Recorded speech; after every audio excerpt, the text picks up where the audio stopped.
রাজ্যভিত্তিক NCC ক্যাডেটদের নিয়ে এক ভারত শ্রেষ্ঠ কর্মসূচি আগরতলায় প্রথম অনুষ্ঠিত হয় বলে জানা যায়। এনসিসি শৃঙ্খলা শেখায়, জাতীয় চেতনা বাড়ায় ও দেশের মানুষকে অভিন্ন সেবায় নিয়োজিত করতে শেখায়। দেশকে বাঁচানোর মানসিকতা শিশুদের মধ্যে আনার জন্য এনসিসি একটি ভালো সংস্থা।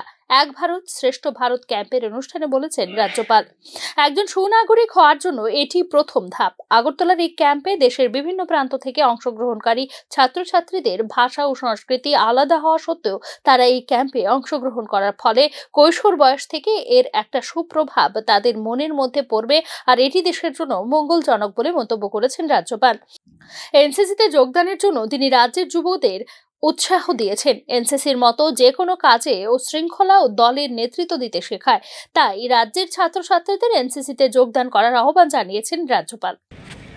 यंग जनरेशन्स वो एनसीसी को प्रोत्साहन दो और एनसीसी में पार्टिसिपेट करो। एनसीसी आपको लाइफ में आगे कैसे होना, लीडर है ना, खाली पॉलिटिकल लीडर नहीं है।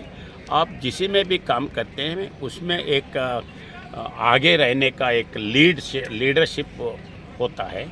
अभी बहुत से इसमें स्पोर्ट्स में हो या बाकी के इसमें किसी में भी पहले डिसिप्लिन सिखाता है, उसके बाद में डिसीजन लेना और टीम लीड करना, ये सब एक एनसीसी में सिखाते हैं। এনসিসির ক্যাডারদের নেশার বিরুদ্ধে, বাল্য বিবাহ ও বিভিন্ন অসামাজিক কাজের বিরোধিতা করে দেশের কাজে ও বিভিন্ন সামাজিক কাজে নিজেকে নিয়োজিত করতে দেখা যায়। তাই রাজ্যের অভিভাবকদের তাদের সন্তানদের এনসিসিতে যোগদান করতে উৎসাহ প্রদান করার কথাও বলেছেন রাজ্যপাল Indrasena Reddy Nallu. Bureau report, news নাও।